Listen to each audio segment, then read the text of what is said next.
In 1986, Uganda was bankrupt, an impoverished country, a byword for corruption and economic mismanagement.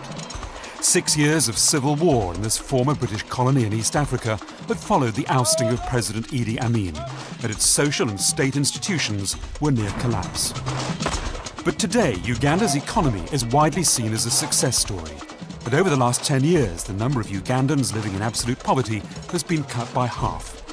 This edition of Life looks at how Uganda has achieved this remarkable turnaround and asks whether it could now be on course to meet the Millennium Development Goal of halving the number of people living on less than $1 a day by 2015.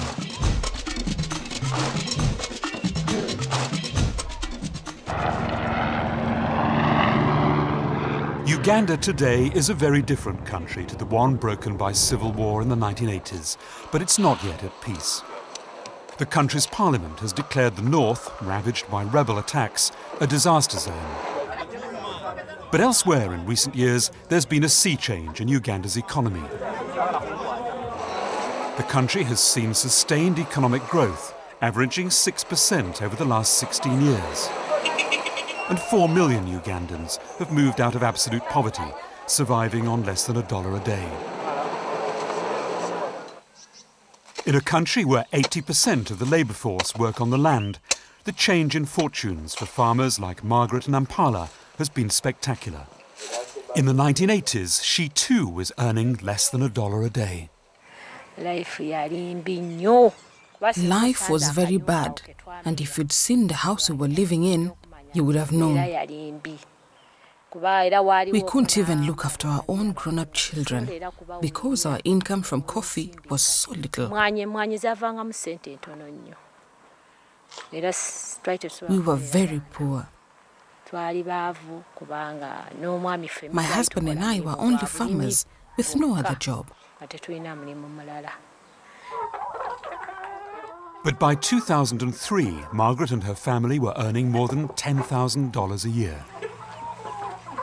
The question now for Margaret and many other Ugandans is whether this success is sustainable.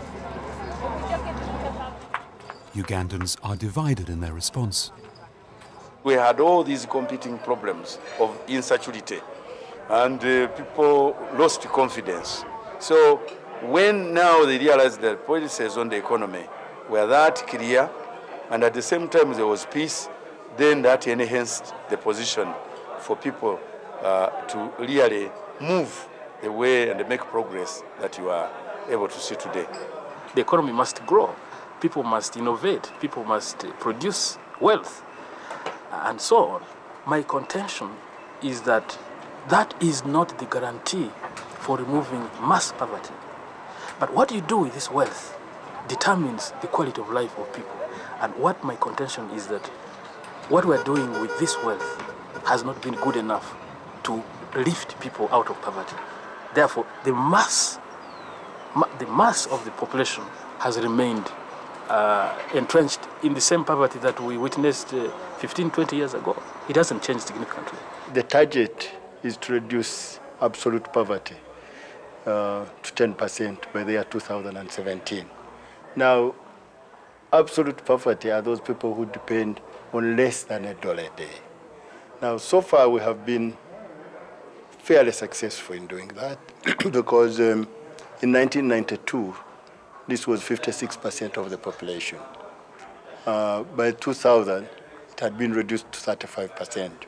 So it is doable, it can be done, but it requires fairly high rates of growth.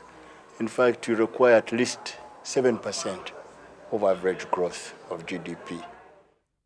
Within a year of taking power in 1986, President Museveni's military government began negotiating loans from international donors to get Uganda back on its feet.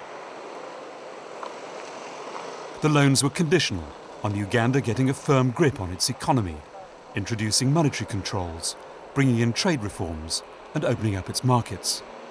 Import bans were removed, tariffs cut, and foreign exchange liberalized.